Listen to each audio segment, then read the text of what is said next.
আল্লাহর কোরআনের প্রতি যিনি মুতাওয়াজ্জু হবেন তার জিন্দেগি বদলাবে।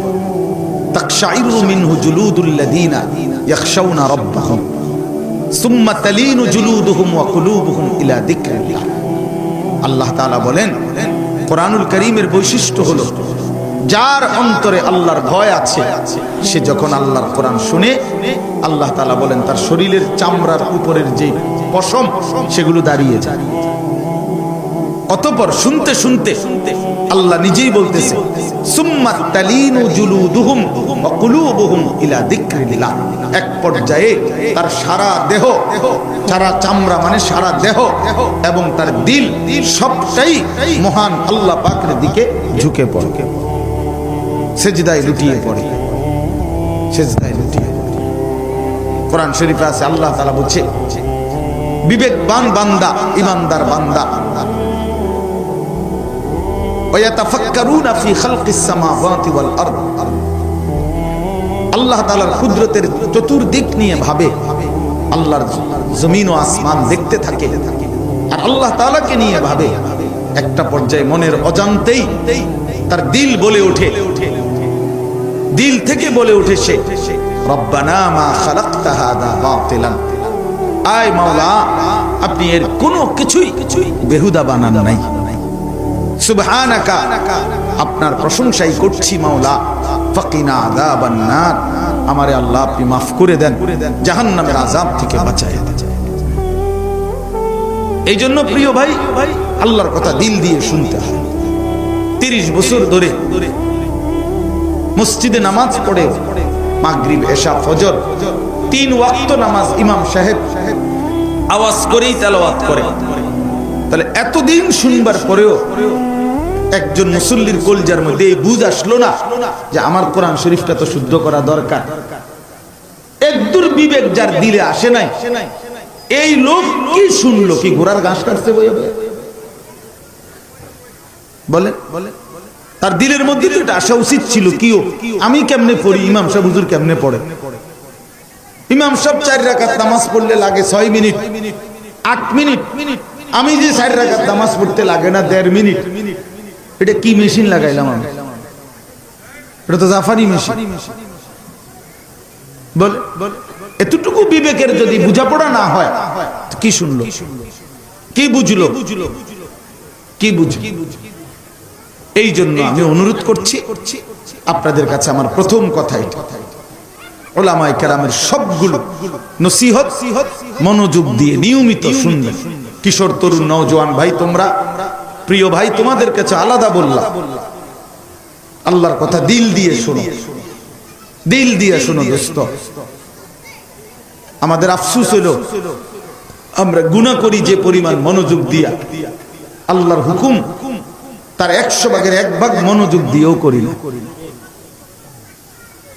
সুদের টাকা যেভাবে গণ্যা নেয়, একটা সিরা টাকা, ট্যাপ লাগানো টাকাও নেয় না। নাফরমানের ছবি, অশ্লীলতা, বেহায়াপনার উলঙ্গ নারীর ছবি যে পরিমাণ চোখ বড় করে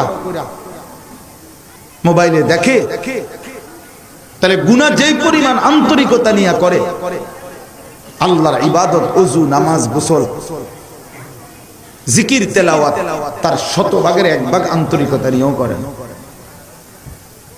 যার কারণে ইবাদতের আসর আসে না, গুনাহের আসর আসে।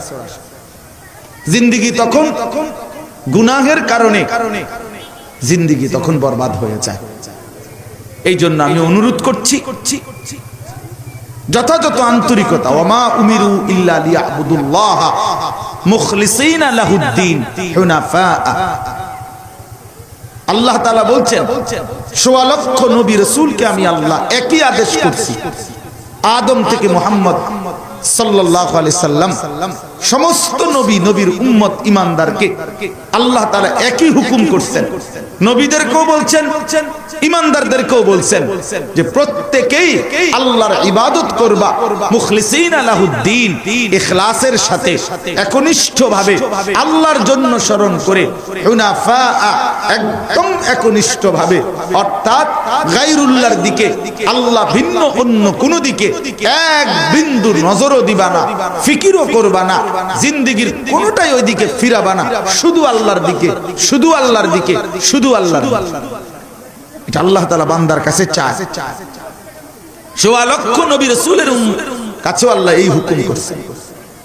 এজন্য দোস্ত, আল্লাহর হুকুম, আল্লাহর ইবাদত, আল্লাহর কথা মনোযোগ দিয়ে শোনা উচিত, দিল দিয়ে শোনা উচিত, তাহলে আরো বেশি পরিবর্তন হইতো।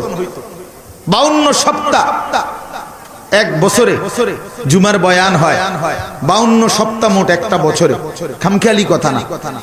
52 সপ্তাহে যদি কেউ মনোযোগ দিয়ে ইমাম সাহেবের বয়ান শুনতো, জিন্দেগি বদলাবার জন্য এটাই যথেষ্ট ছিল।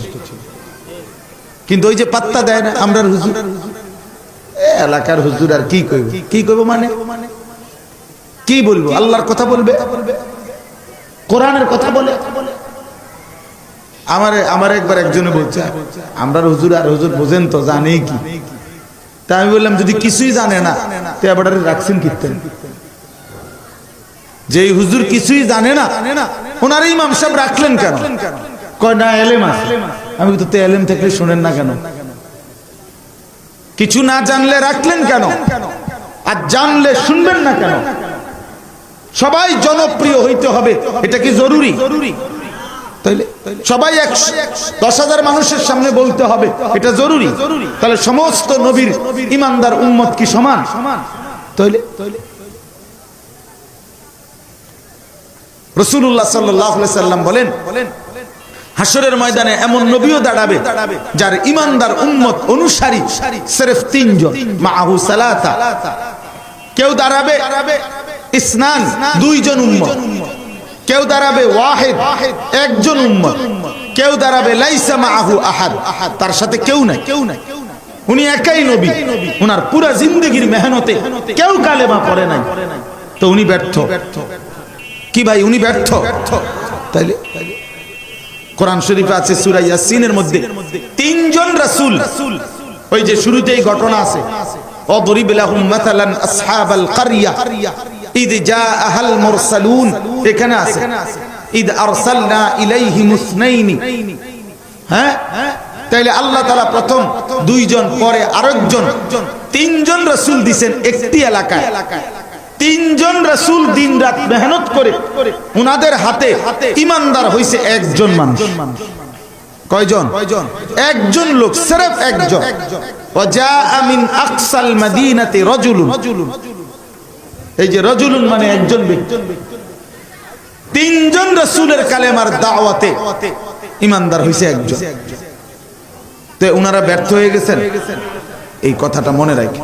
তাহলে এখন থেকে, আজকের থেকে আপনারা নিয়ত করেন, যুবক ভাই তোমরাও নিয়ত করো, স্থানীয় ইমাম সাহেব এবং সমস্ত উলামায়ে কেরামের নসিহত মনোযোগ দিয়ে শুনবে। বলেন ইনশাআল্লাহ। এখানে জনপ্রিয়তা মাকসাদ না, আল্লাহর কথা মাকসাদ। আল্লাহর কথা মাকসাদ, আল্লাহর কথা মাকসাদ। উনি বুড়া মানুষ, উনি আর কি করবে? আপনি শুনবেন না, কি করবে? আল্লাহর কথা বলবে। ওনারা তো কই, ওনার তো মোবাইলে দেখি না, ওনার ওয়াজ নাই। মোবাইল হয়ে গেছে এখন আব্বা, মোবাইল হয়ে গেছে মানদণ্ড। মোবাইলে আসেনি হুজুর, যে হুজুর মোবাইলে আছে সেই হুজুর। তো যারা মারা গেছে তারা শেষ, তারে মোবাইলের আগে যারা মারা গেল।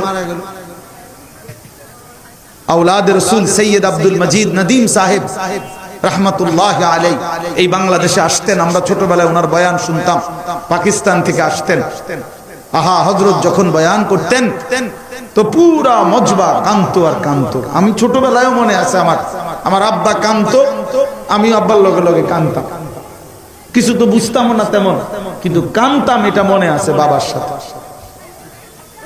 সেই প্রিয় মানুষরা ছিলেন পৃথিবীতে ভাইয়া। এই জন্য রং ঢং চাকচিক্য এটা মূল মাকসাদ না। মূল মাকসাদ আল্লাহর দিকে ফিরানো, আল্লাহর দিকে ফিরে আসা, আল্লাহর দিকে ফিরে আসা।